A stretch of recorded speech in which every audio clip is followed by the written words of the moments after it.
Hi people! And now you're watching again here in my channel. And yes, ang lakas ng boses ko ngayon dahil walang tao dito. And nasa kabila kasi si Ina at wala nang gugulo sa akin. Pero hopefully, sana hanggang mamaya hindi ako magulo.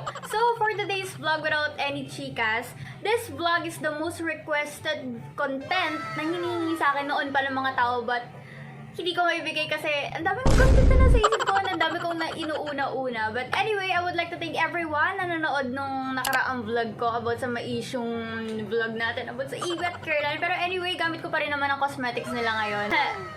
Caroline, baka naman, diba? Joke lang. Hindi, seryoso, baka naman, diba? Nothing's impossible. Malay mo, one day, diba? Magulat na lang tayo, sando na pala tayo kasama nila, no? Pero guys, wala namang masama siguro mangarap. Kung mangarap ka, taasan mo na, kaya mo yan. Pero of course, kung mangarap tayo, di ba, kailangan din nating gawa ng paraan. Let's do an action. Wag lang puro tayo imagine. So speaking of the most requested vlog, this vlog is going to be the eyeliner tutorial. And finally, magbibigay na rin ako ng tutorial kung paano ko ginagawa yung everyday or daily eyeliner ko. Kung mapunta man sa school, matutulog ako and so kung mapapansin nyo, ito na yun. Meron akong eyeliner. Pero mamaya, ipapakita ko sa inyo kung paano ko siya ginagawa. So this vlog is requested by Ate Christine, Janice, sino pa ba? Hello, ate. Tutorial naman po kung paano mag-eyeliner. Kasi nakakabaliw po siya. Love you. So if you're curious enough how I do my everyday eyeliner, just keep on watching. So first of all, I would like to apologize kung ano mang quality ng video na meron ako ngayon and also the audio. So let's start na. And I'll be using this one, itong Blight by Caroline Eyeliner Duo Stamp in the shade of 221 Black Magic. Ayan siya. Ito, lagi ko naman ito pinapakita eh. So ayan, kung makikita nyo dito, ayan, may stamp siya. And sa kabila naman is eto, yan yung pen niya. O, diba? Ang ganda. For me, I prefer using this one, itong pen na to, kasi mas gamay ko dito eh, kesa yung eto, kesa itong stamp. Papakita ko mamaya yung differences niya kung bakit mas gusto ko yung pen kesa sa stamp. So hindi muna ako magsasalita, voice over ko na lang to. And let's start how I do my everyday eyeliner. So the first thing that you're gonna do is you have to do an invisible line from the part that I'm pointing right now, right there. Stretch or pull your eyes just a bit and draw a thin line upwards. And now it's up to you how long your eyeliner would be. As you can see, the first line in my eyeliner is very thin kasi kailangan magaan lang yung kamay mo. Second is I'll be starting sa dulo ng line na ginawa ko and I'll connect it or going back to my eyes.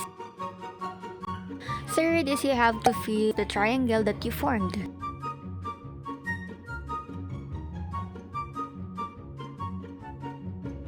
And for this part, finally we have the wings of the eyeliner. So this part is very optional and I added a bit more of eyeliner dun sa dulo ng mata ko because I want it to look like natural. For me, it looks like a bit of a foxy eyeliner, and if you're still not contented about it, you can still add length.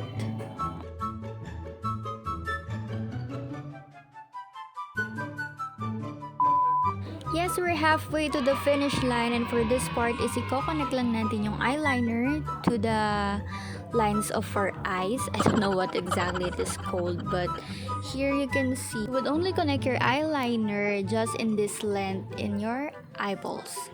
This is a bonus part because this is my secret when it comes to eyeliner. You are going to wipe this part upwards. Tada! Finally, it looks like it's a sharp wing. Going on to the second part of the vlog, I'm gonna be using this stamp. This is a really helpful thing for the beginners because as you can see, there is already a triangle, which means we don't have to draw lines anymore. Third is you have to connect your eyeliner again with your eyeline. Reminder again, just in the same length with your eyeballs. by the way, people, I didn't edit this video or do it a fast forward vid because I want you all to follow it step by step as what I'm doing right now. Though some of my actions and making faces here are really cringe. Now I'm gonna compare the pen and the stamp. So for this side, the left side, I use the pen. So this is the result. And the other one is the stamp and this is the result.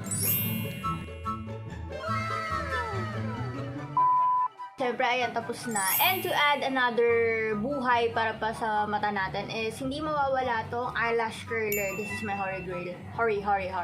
So I'm just gonna curl it. And the other one. And I think that's it. O, diba? Finally.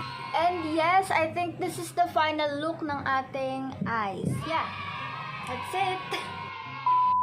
So that is how I do my everyday eyeliner routine. Every time na may online class, every time na may pupuntahan ako, and every time na matutulog ako. You don't have to exactly get my point on how I do my eyeliner. Basta, for me, tingnan mo yung babagay sa'yo. Tingnan mo kung gusto mo ba ng makapal or manipis. But for me kasi, I started na manipis na muna siya. Like, ang natural look niya.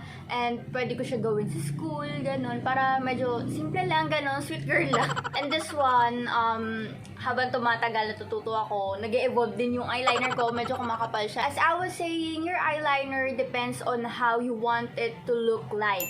Not exactly what I did it. This is just a tutorial on how you can start also, especially for the beginners. Kasi madaming nagre-request na ito sa akin, just like what I said. So, ito na hinihiling nyo. Finally, na ibigay ko na rin sa inyo. Dapat kasi last week pa nagawa ko na to, but lagi ako na-ostorbo ng kapatid ko. And I did a voiceover para medyo mabilis siya. And apologies if nagkakamali ako kasi I'm really not used to doing eyeliner na ganyan ng setup. Nahihiya kasi ako pag may camera na nag-ano ko. Parang feeling ko, oh my god, ito na. Parang gano'n. But really, pagka gumagawa ko, basta ang important kasi meron kang salamin sa harap mo. Huwag yung cellphone kasi hindi talaga ako confident pagka sa cellphone ako naglalagay ng ano. Anyways, this vlog is for everyone na gusto mag-start. So, kung may natutunan kayo at nagustuhan niyo itong video na to, I hope you leave a thumbs up there or like this video. And of course, please don't forget to share para mas marami pang matuto dito sa vlog na to. And the last one is please don't forget to subscribe here in my channel. Pagpasensyahan niyo na yung background ko kasi isang mabilis ang vlog lang to.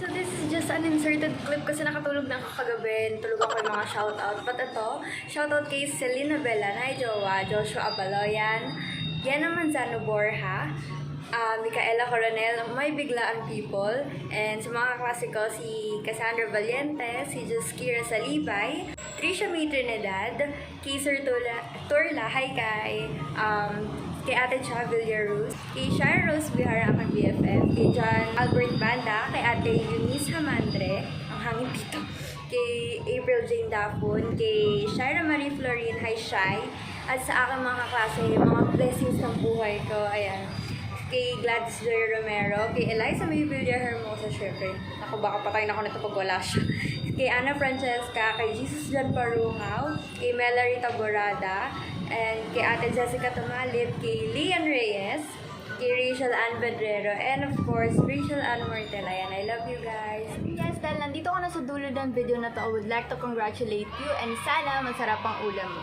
See you sa aking next vlog. Bye! 1, 2, 3, funky.